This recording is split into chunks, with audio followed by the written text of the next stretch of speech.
Awal tahun 2000-an adalah masa keemasan bagi dunia ponsel. Sebelum era smartphone, sebelum layar sentuh mendominasi, ada satu nama yang mendefinisikan gaya, inovasi, dan kualitas. Sony Ericsson. Siapa yang tidak ingat dengan ponsel Walkman yang jadi andalan untuk dengar musik? Atau kamera Cybershot yang membuat kita bangga mengabadikan momen pakai HP? Didirikan pada tahun 2001 sebagai hasil kolaborasi dua raksasa, Sony dari Jepang dan Ericsson dari Swedia. Sony Ericsson dengan cepat menarik perhatian dunia. Mereka menggabungkan keunggulan teknologi komunikasi Ericsson dan kekuatan hiburan Sony. Hasilnya, ponsel yang bukan cuma alat komunikasi, tapi juga kamera digital, pemutar musik, bahkan gaya hidup. Dari seri T yang klasik hingga seri K yang fokus pada kamera, hingga seri W yang memperkenalkan konsep ponsel sebagai pemutar musik, Sony Ericsson menjadi trendsetter. HP seperti W810i, K850, dan P9990 sangat digemari. Sony Ericsson juga memimpin pasar di Eropa, Asia, dan bahkan sebagian Amerika. Tetapi kejayaan itu tak berlangsung lama.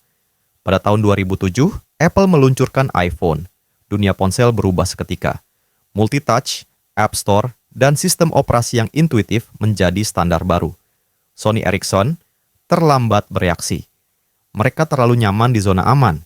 Mereka tetap menggunakan sistem operasi seperti Symbian dan UIQ, yang lambat dan tak ramah pengguna. Ketika para pesaing beralih ke Android, Sony Ericsson masih mencoba membuat sistemnya sendiri. Bahkan saat akhirnya mereka memakai Android, user experience-nya kalah jauh dari Samsung dan HTC. Desain yang cantik tidak cukup jika performa buruk dan update lambat.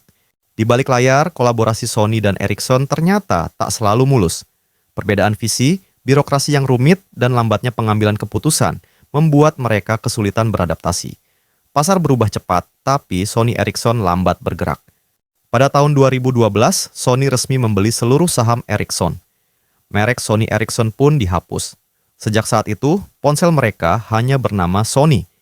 Era gabungan dua raksasa itu pun berakhir, diam-diam, menyedihkan, dan nyaris tanpa perlawanan. Tapi meski namanya telah hilang, warisan Sony Ericsson masih hidup. Mereka adalah pelopor desain ikonik, teknologi kamera di ponsel, dan integrasi musik dalam mobile lifestyle. Bagi banyak orang, memiliki Sony Ericsson adalah bagian dari cerita hidup. Bagian dari masa muda.